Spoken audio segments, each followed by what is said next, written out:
10. Villa awoke with a start. Cat was talking to him.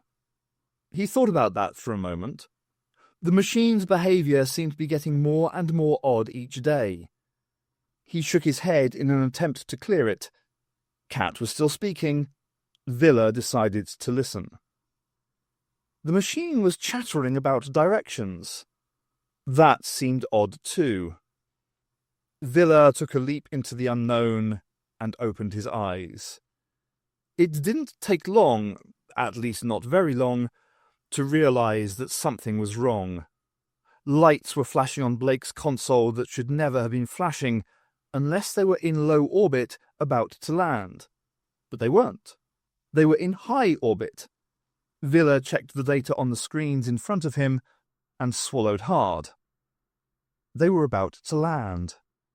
"Blake, abort landing! Take us into orbit again," he shouted. "No," replied Blake unexpectedly. "We must land." "What do you mean, no? Take us into orbit," commanded Villa.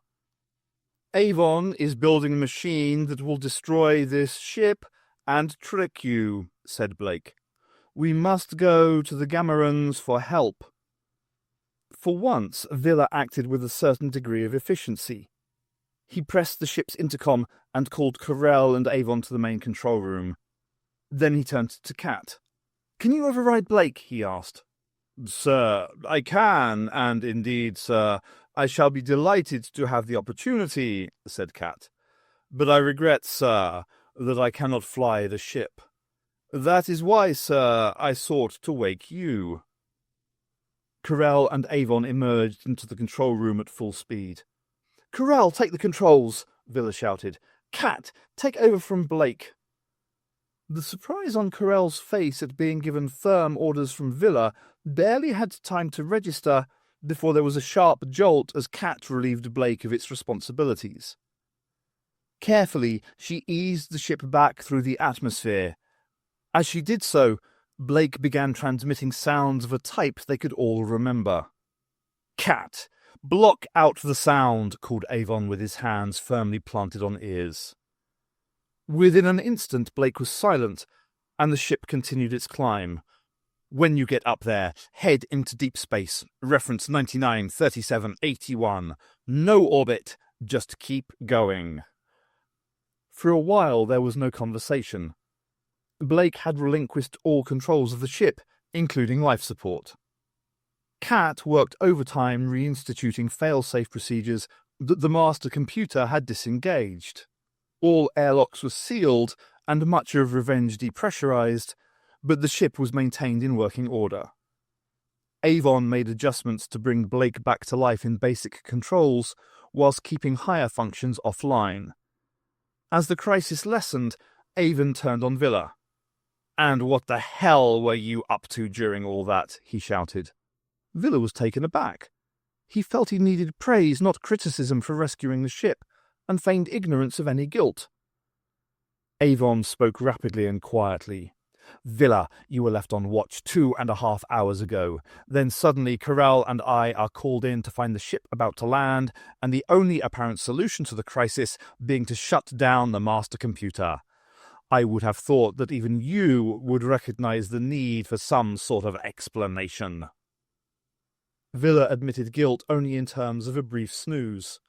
"When I woke up, Blake had gone crazy. It said it was taking us in to land because you were endangering the ship." "And I suppose you took it upon yourself to tell that broken-down heap you call Blake what was going on in the hold. Didn't it strike you as worth noting that I had shut down all the links between the computer and the lower regions of the ship?" All right, Avon. Why don't you just tell me what you were up to instead of playing games all the time? Hasn't it ever struck you that by letting me know a few more things, we might end up in fewer jams?" "If I thought it safe to tell you, I would," said Avon. "Villa's got a point, though," said Corell. "If he had had more information from you, he would have been less likely to believe whatever lies Blake was making up." Avon calmed down slightly and asked for a report on Blake's actions. Villa gave a quick rundown, causing Corell to frown. "That makes little sense, Avon," she said. Unless Blake was passing all the information back to Gamma and awaiting instructions. That would mean that the Gammarans were letting you get on with the work whilst interfering with Blake. But why? They knew that as soon as you got firm evidence of their treachery, you would refuse to work for them. None of this makes any sense, Villa said sadly. It seemed to be his reflection upon the whole human race, and most alien races too. No sense at all, said Carell. Unless you assume that Avon wasn't building a teleport after all. Villa's eyes brightened. That's right, Avon.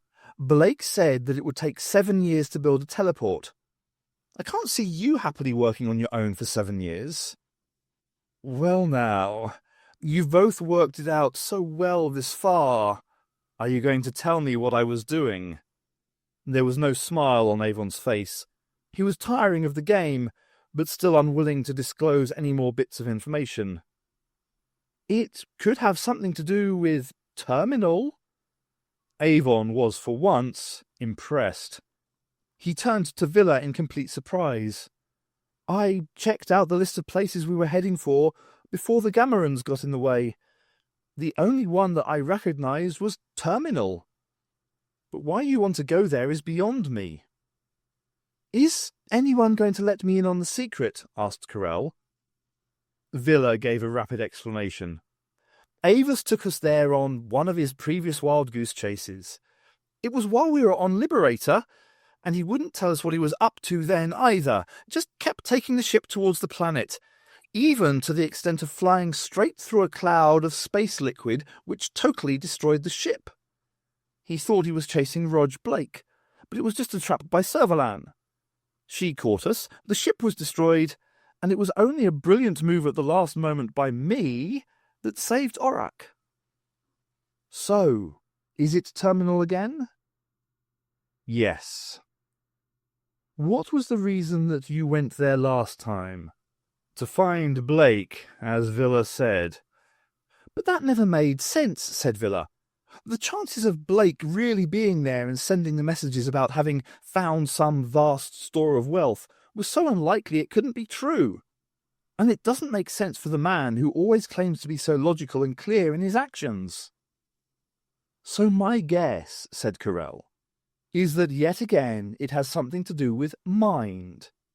Your continual return to it is walking proof mind exists. You are suffering from machine-induced neural deviance. There was a tense pause. Avon stood up and paced up and down the flight deck. Neither Villa nor Carell risked speaking for fear of deflecting Avon from an explanation. Eventually they got it. I took Liberator to Terminal because of the message that seemed to come from Blake. But I also held the suspicion that Mind was involved. And having discovered Terminal was involved, I could see a possible use for the planet. Now, the question of Mind does not arise anymore, but I can still see a use for Terminal. How do we know that Mind is not involved? Asked Carell. Because Mind is a myth, just like Blake's Seven. If you listen to people on the fringes of the Federation or the common herd in down-and-out Federation colonies, you'll hear stories of the gallant Rog Blake and his merry men, dedicated to freeing the inner and outer worlds from slavery, working for each other selflessly, killing only when necessary. But the truth was totally different. There was virtually no agreement about anything on Liberator, and Blake rapidly turned into a homicidal maniac willing to kill 100 million people that he would call innocent. The same is true of Mind. The things Mind is supposed to have done are prolific. I investigated Mind fully on Liberator and got Aurak to check out hundreds of supposed actions of Mind. Anything that could relieve the tedium of life with Villa and Tarrant was worth looking at. But Aurak found just a jumble of half-stories and quarter-truths. There is no Mind. But amid all those half-stories, there was still enough to keep you looking, said Carell. There was always the unexplained event. The possibility that even if the common herd were making up stories about Mind in order to give greater excitement to their mundane lives, Somewhere, something like mind did exist. So you kept looking. So, it is no good you now saying that the messages that you got which took you to Terminal the first time didn't come from mind. If you followed a story that far, it must have been more than one of the pathetic inventions from a Federation colony. But it was a trick of Servalan's, Villa told Carell. Avon fell for it and we lost everything. Well now, said Avon characteristically turning and looking straight at Villa, you would have seen through it all, I suppose. I saved Aurak, said Villa defensively. But now you want us to go back to Terminal, asked Carell. And you are saying it still has nothing at all to do with mind. So what is so special about Terminal that you want to go back? But Avon had tired of the Inquisition. Blake has enough capability back online to give you a rundown of that. Why don't you ask? And with that, Avon retired once more to the hold. As he did, Villa touched 2 controls, but nothing happened. Blake still had no access to that part of the ship. No matter what Carell had learned from Blake on the subject of Terminal, nothing really prepared her for the vision that presented itself on the screen as the ship moved into the 5th sector. The planet was grotesquely elongated rather than rounded. It was man-made? She asked Villa as she watched the object on the screen. Villa nodded glumly. He knew what was down there. So why did they build it in that shape? Avon said they should go back to the drawing board when he was down there last time, said Villa. Why not ask him about it? He's the one with the fixation on the place. But Avon was not available for comment. He alternated between the hold, where he continued to work on the materials provided by the Gamorans, and his cabin, where he grabbed short snatches of sleep. And it was originally put in orbit near Mars? Villa nodded again. So what is it doing here? Running away? And you say that evolution has been sped up 1,000,000-fold to produce monsters called lynx? Villa became more forthcoming. According to Servalan, they are what mankind will become, our descendants. How did she know that? How do I know? Haven't you ever wondered? The only wondering I've done is how to avoid going back down there. When we came here before, we were eaten by space fluid, attacked by lynx, ambushed by Servalan, beaten by Federation guards, Callie was killed, Avon seemed to be constantly out of his mind, and we were eventually caught by a madman who wanted to feed us to his alter ego. Are you surprised I'm not excited by the prospect of a return? Knowing you, Villa, said Carell kindly, no. But I'm still struck by the number of questions that hang over the place. The data in Blake's memory concerning it is very out of date. It was built by a consortium of business interests as a sort of experiment to help develop faster food production. But none of the records record what happened, why it moved, how it moved, or anything. We seem to be haunted by people trying for faster food production, said Villa. Carell looked up curiously. On Scat, the original settlers were trying to develop better crop yields before they found the black hole. The Gamorans said they used space travel only to secure food supplies they needed from a few underdeveloped planets. And now this place. I can tell you that no one in their right mind would grow a single pack of food concentrate down there. Villa, you're a genius. I know. I keep telling everyone, but no one ever believes me. Despite his quick retort, Villa wondered what on earth he had said. One thing was certain. He wouldn't spoil the spell by asking. Carell was quiet. Villa looked up at her intently, but she just smiled and said nothing. Up on the screens, the first and probably only man-made planet was gradually getting larger. As orbit was established, Avon made a reappearance on the control deck. "What have you built down there?" asked Villa at once. "An escape capsule?" Avon ignored the jibe. "Carell, I want you to take the ship in and land at the grid references fed into Blake. When we land, I shall unload the items that I have in the hold, and you will be free to take off again." "This is insane," Villa told him. You are rerunning exactly what happened with Liberator. The only difference is that this time we don't have a ship that is falling apart at the seams." Villa looked around nervously. "At least, not yet."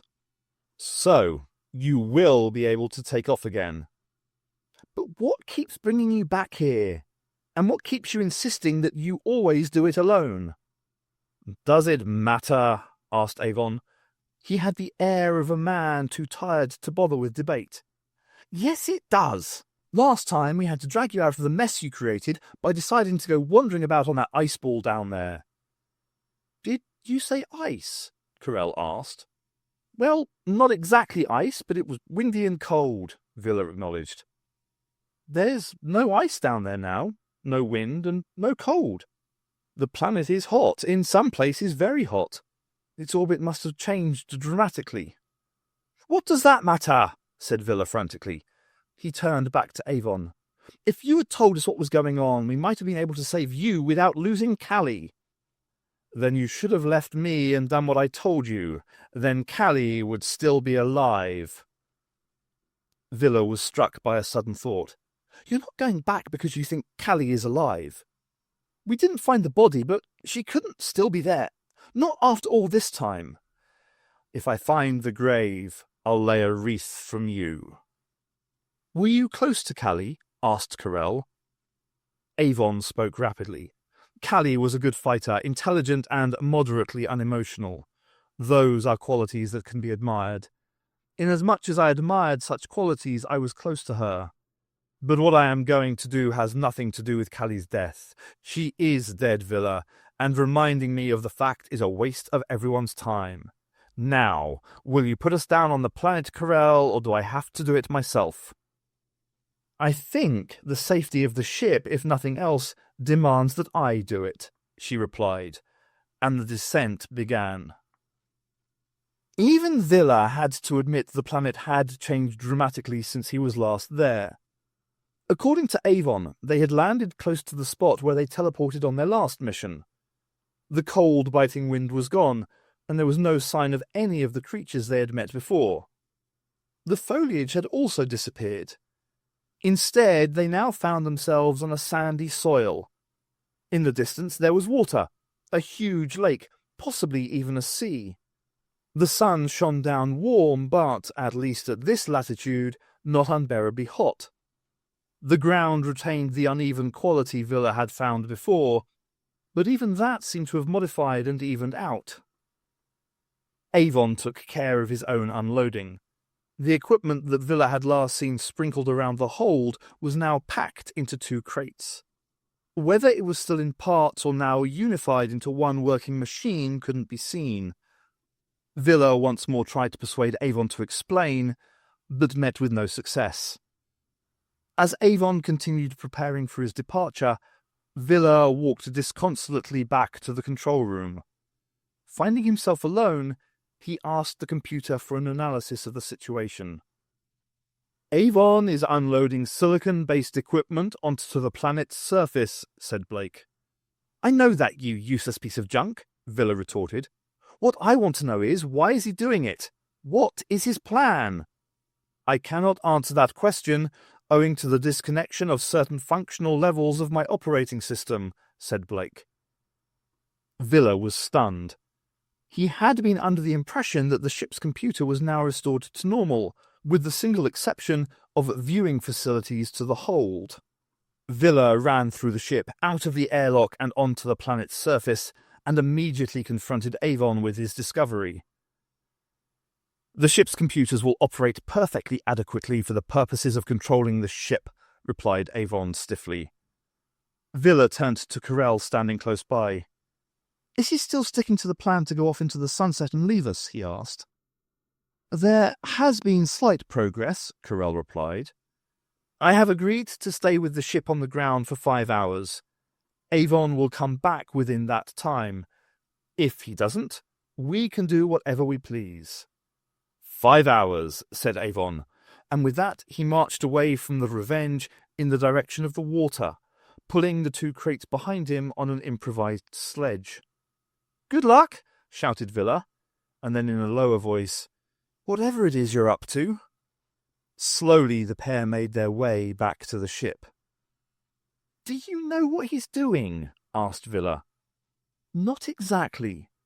But whatever has been driving that man for the past few years is here, or around here, or connected with here, or reached from here, or—" "Thank you," said Villa.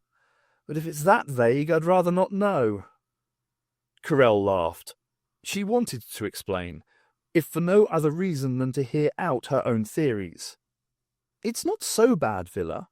Whatever it is that has been pushing Avon has a connection with this planet.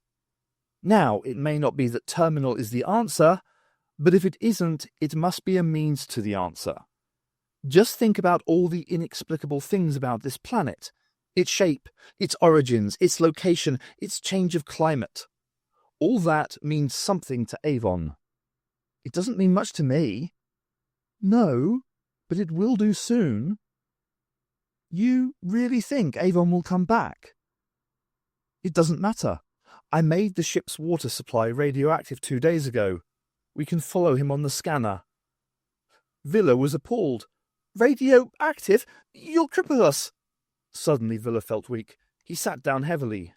"Relax," Carell told him. "There's enough to give you a trace, no more. It's like putting fluoride in the water to keep your teeth healthy." Villa looked unconvinced but kept quiet.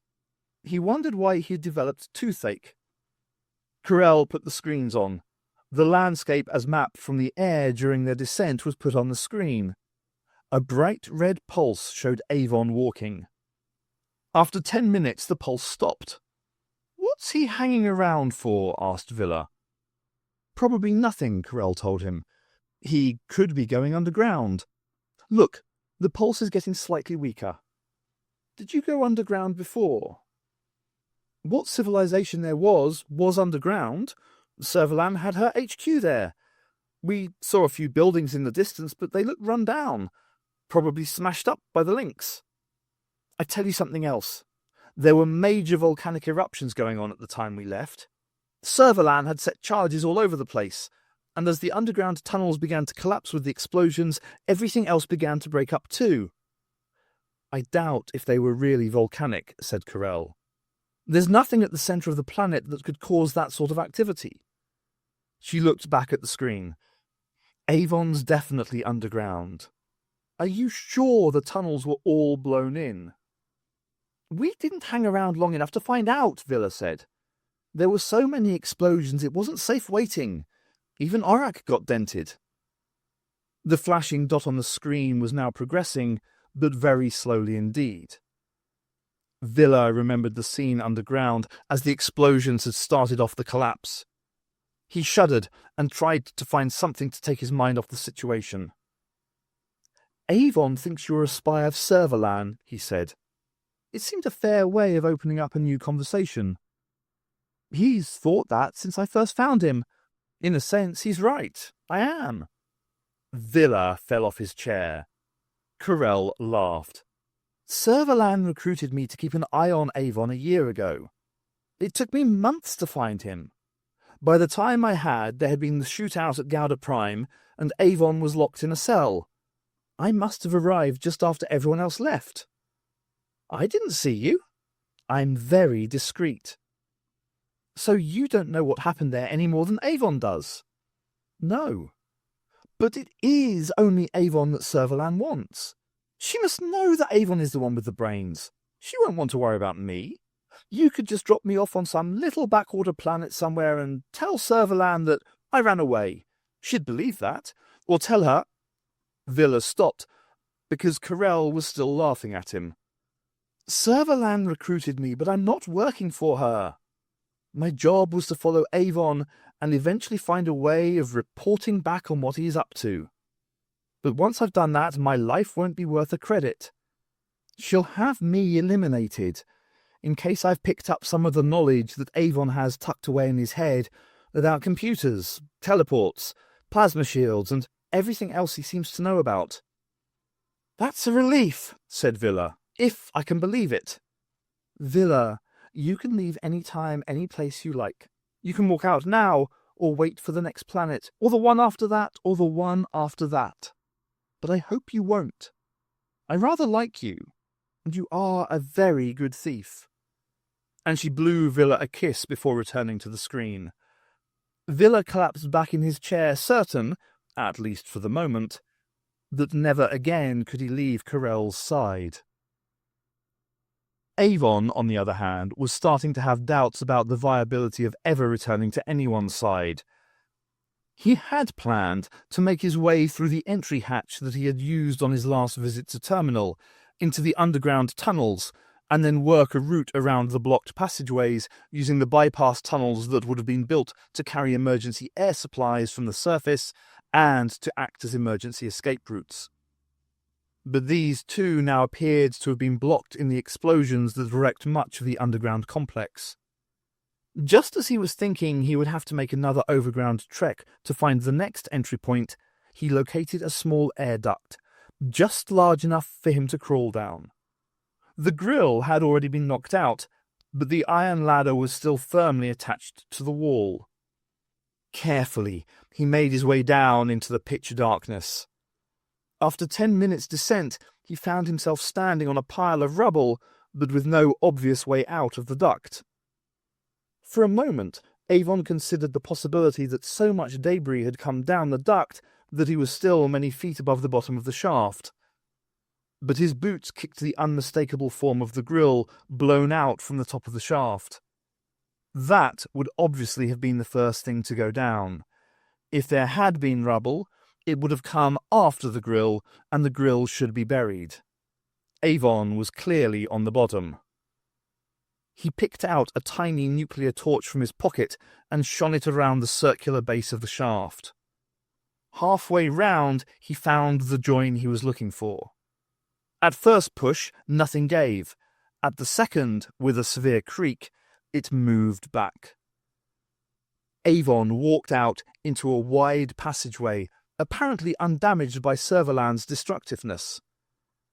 As far as he could judge, he was probably several levels below the location the woman had chosen for her HQ, in what must at one time have been a recreation area for senior scientists.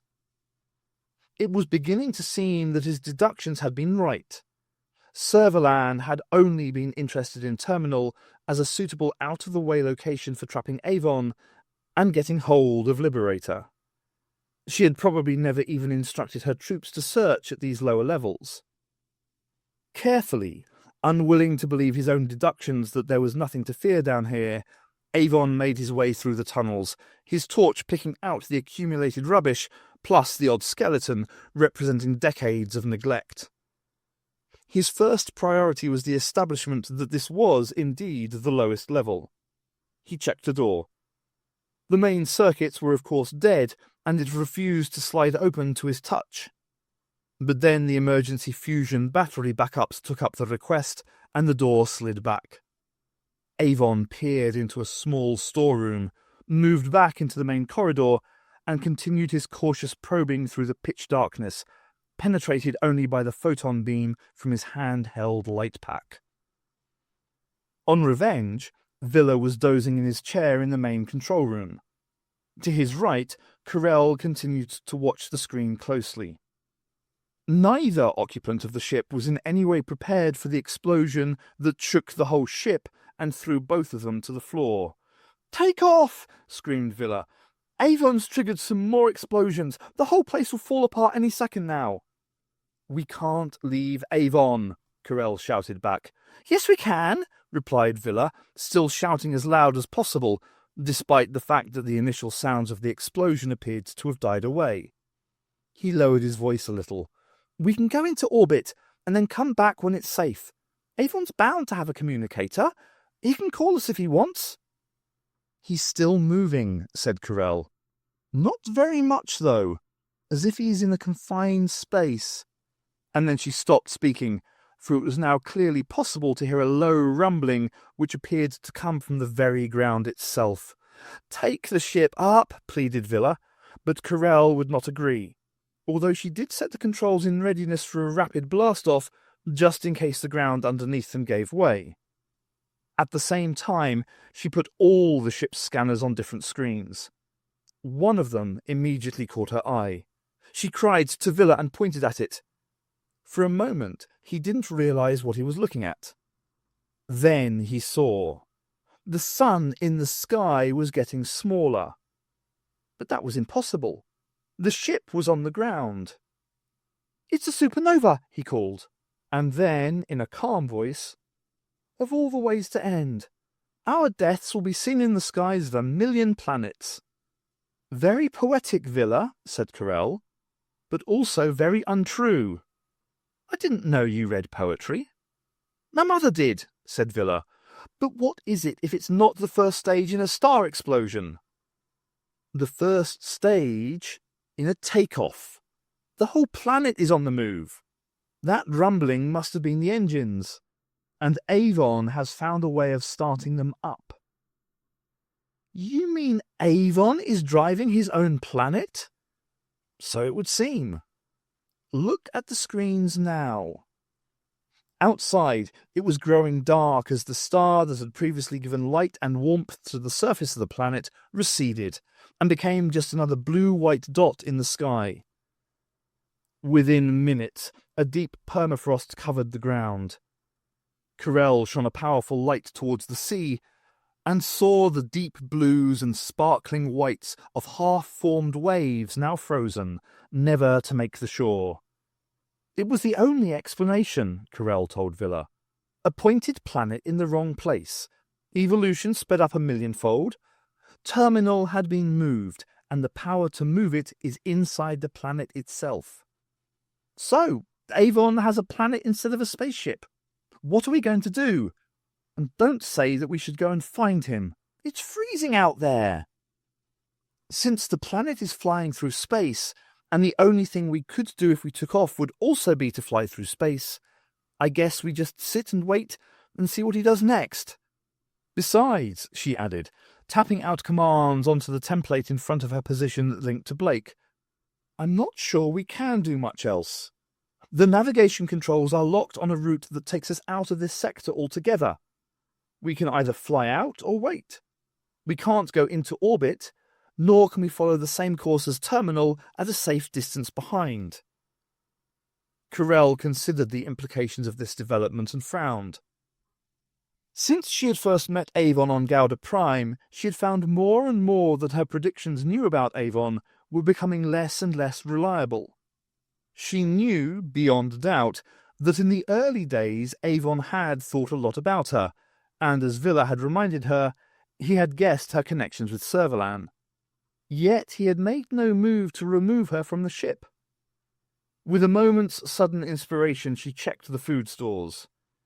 Avon had removed a considerable amount of concentrate, not enough to cause a problem to herself and Villa, but still a considerable amount of food. It looked as if he were planning on a long stay on Terminal. She thought again. If Avon seriously thought Carell was with Servalan, he would know that she could signal Servalan with Avon's whereabouts at any time. What was his planning? Did he now think Carell was not working for Servalan? Or did he think she would hold off until she had more information to give? Or was the planet armed in such a way as to make any attempt to get him impossible? That would seem unlikely. Servalan had blown up whole planets before, and the artificial environment would seem unlikely to stop her repeating the procedure. As she pondered further, Carell's mind turned to even more remote regions. The talk of the myth of mind. Could the hard-headed Avon really be taken in by a myth, as she had suggested? It seemed utterly unlikely, and she had hoped her baiting of him would have given clearer insights into Avon's motives. But it hadn't happened. He had led everyone on a totally reckless journey to Terminal once before. Could that be explained entirely by his already having had at the time a clear knowledge of what was to be found on Terminal? She began to list the unsolved problems that had gathered around Avon like bees around honey, writing them directly onto the computer screen in front of her position. Each problem she turned into an isolated data line, and as the lines began to fill up the screen, she considered the links between them. She gave space to the troop disappearances on Gouda Prime and to the curious existence of Cat, a computer with powers far beyond what should be necessary for kinesthetic analysis and transmission. She linked that with Kat's apparent existence without Tariel cells. Why, she contemplated, would anyone want to build a non-Tariel computer anyway, even if it were possible? Separately, she noted the reoccurrence of the topic of rural environments and linked that with Avon's absorption with mind. As she worked, Villa looked over Carell's shoulder. She let him, confident that whereas Avon would have seen clues at once, Villa would hardly bother to concentrate on the progression she was inventing. As it turned out, her guess was right. Avon would immediately have concentrated on the aspects of their time together which Carell did not list. Villa didn't seem to notice. Carell looked at the embryonic program. At the commencement she added Blake, and at the conclusion, Avon. Find the link between the two, she knew, and she could have the whole mission tied up without further ado. The clue to the link was somewhere in that program, but she couldn't see it, nor could the Blake computer operating in a much reduced capacity. Back on Gouda Prime, it had all seemed so much easier. Now she began to suspect that Avon had been playing with her. He knew she would sit in revenge and wait for him, and whilst doing so would review the evidence. For that reason, he had removed certain key sections from the Blake computer which stopped the logical links between those 6 points being analysed. Remaining true to her personality, Carell did not slam a fist on the table, nor pace up and down the room restlessly. But inside, she vowed to make Avon pay for this particular burst of egotism. She turned to the options at her disposal. She could either do nothing, take off, or try and contact Avon. Physical contact was out of the question, since Avon had clearly walked considerable distance when he had left Revenge. In the frozen wasteland that the planet had become, the only way to make the journey was wearing thermal protection suits, which were hardly standard issue for space freighters. That left the option of wearing spacesuits, which equally was hardly feasible for a 2-mile walk in normal gravity.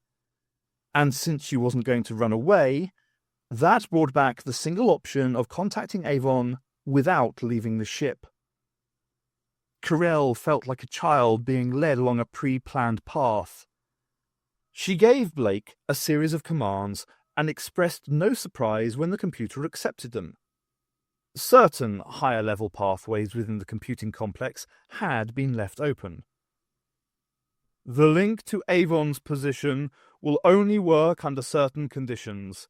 Those conditions have been met.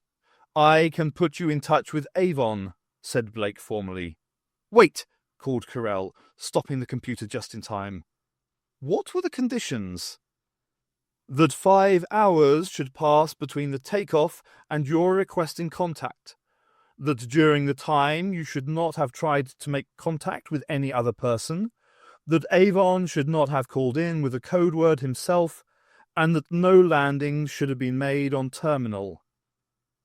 Trustful, isn't he? Said Villa, watching with interest. It's a typical Avon move. Leave us in the dark, set up a load of instructions in the computer. He probably told Blake to reduce himself to rubble if you tried to call Serverlan. Isn't that right, Blake? Blake confirmed it was more or less so. Very well, said Carell. We talk to him on his terms. Let us communicate. The picture that came on the screen was clear. Avon was sitting with his back to a panel of controls, flashing lights and computer equipment. As contact was made, he spun round and smiled. Carell, Villa, come over here. There is work to do. 2 reasons why not, said Villa. One is you've made it so cold outside it must be near absolute zero. And 2, because I don't like the sound of work. There is an entry port 120 yards ahead of the ship, Avon said. You can make it wearing spacesuits. Or you can stay in Revenge, if you like. And with that he cut contact. Despite the inevitable protests of Villa, they got into their suits, left the ship, and began the slow trudge through the permafrost. The sky above was pitch black, with only a handful of stars shining this far from the galactic center. There was no sense of movement, any more than there was on a normal planet. For in many ways Terminal was a normal planet. It just happened to be travelling between the stars rather than around one of them.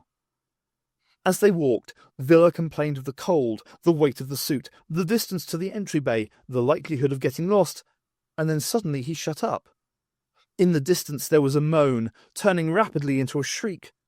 For a split second it made Villa stand still. Then, as the sound repeated, only this time closer, it made him move faster than Carell would have thought possible. She followed him, frightened but curious. The entrance turned out to be a set of glass-covered panels with white surrounds raised at 45 degrees to the ground.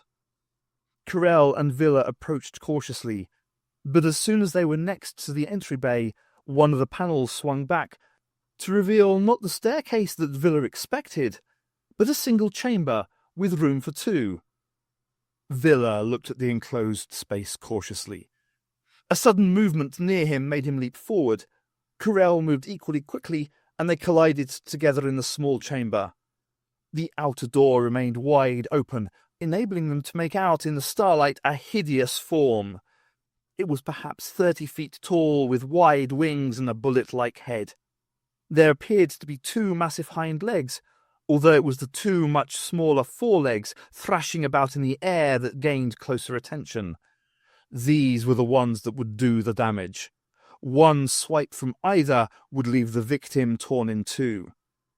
The creature obviously knew where Carell and Villa were standing, presumably from the smell, for it was difficult to see anything in the mediocre starlight. It made its way relentlessly towards them, crunching the hard frost as it walked. In total desperation, Villa searched for any sort of control mechanism that would activate the door, but there was none. As he looked back out, the creature made it to the entrance hatch and put out a forelimb to pick up Carell. Villa swore ever after that Avon left the closing of the hatchway until the last moment to derive some morbid pleasure from seeing how dependent Carell and he were upon Avon, now that Terminal was on the move. Certainly, inside the control room, Avon had managed to get a number of surface monitors working, including one which now showed a clear picture of the creature stomping around the hatchway, wondering where its prey had gone. For several moments after the hatchway had closed and the lift began to take them down, Villa continued to look straight ahead in dumb horror. "Instant transmutation," Avon pronounced, when Carell asked for an explanation of the creature's origins. "Life on this planet genetically transmutes to adapt to changing circumstances. It's the survival pattern that the original seeding introduced by the Terminal Consortium. They were looking for new life forms and new food supplies. They certainly got the former."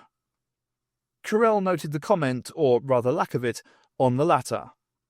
But having got away from the creature, she showed no further interest in looking outside. She was more fascinated with every aspect of the interior of the man-made planet, and Avon showed no hesitation in letting Carell discover the layout of this section of the planet. As he had conjectured, the central power machinery and its controls had not been damaged by the devastation wreaked by Servalan. Although some of the passageways were dusty, they allowed free access through this level and the one above. There were sleeping quarters close by, along with plenty of food concentrates and a variety of clothing. "Carell, I need to know much more about the forces that operate this ship and the way it is maneuvered. The controls are over there."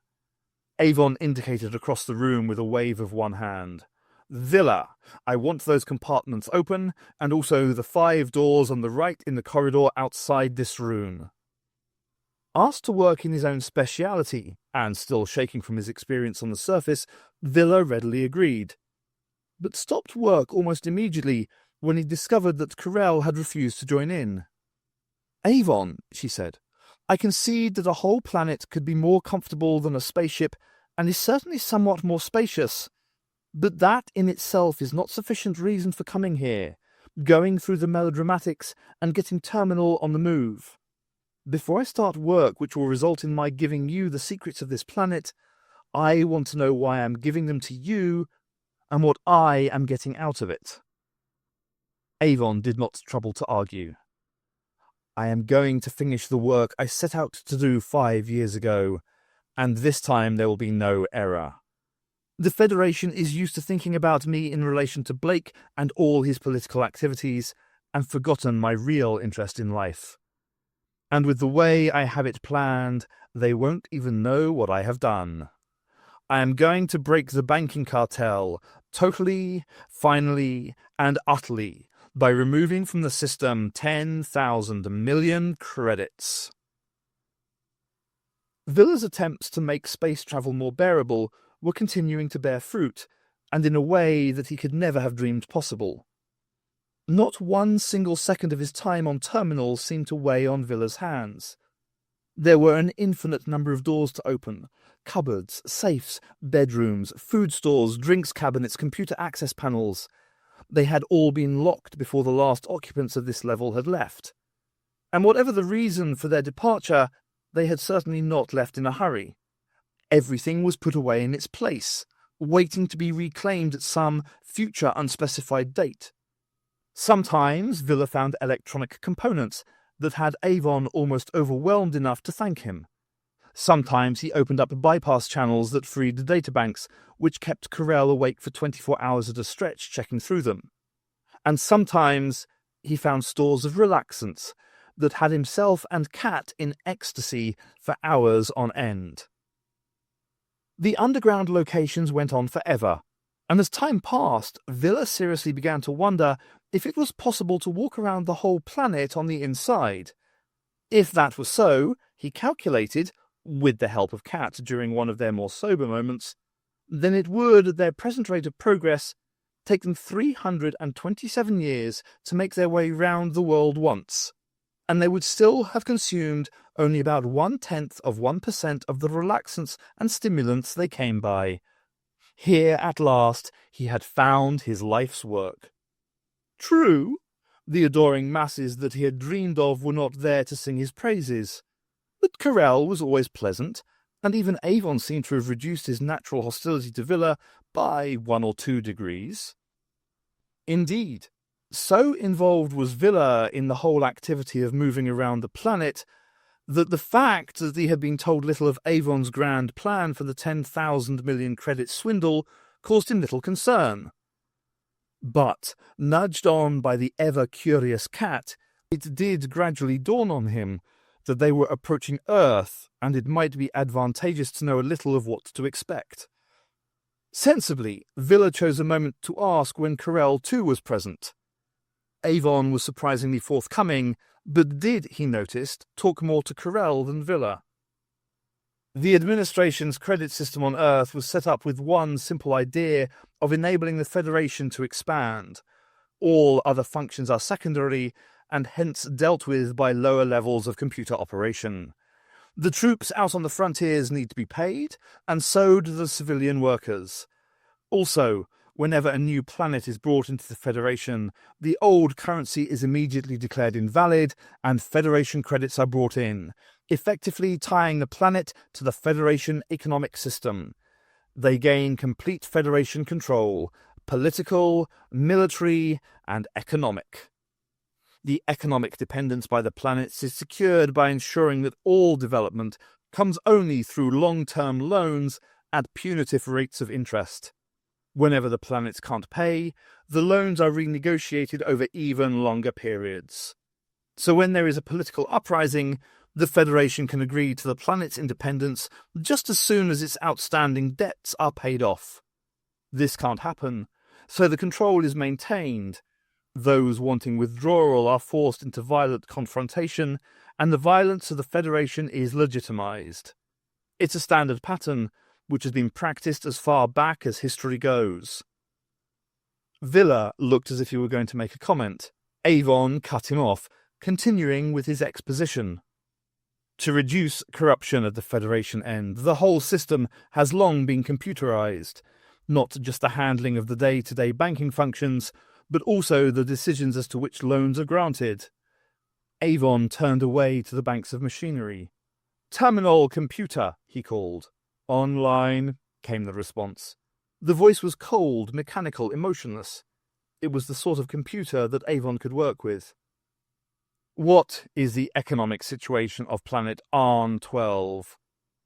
The planet has a debt of 537 million credits over a 20-year period.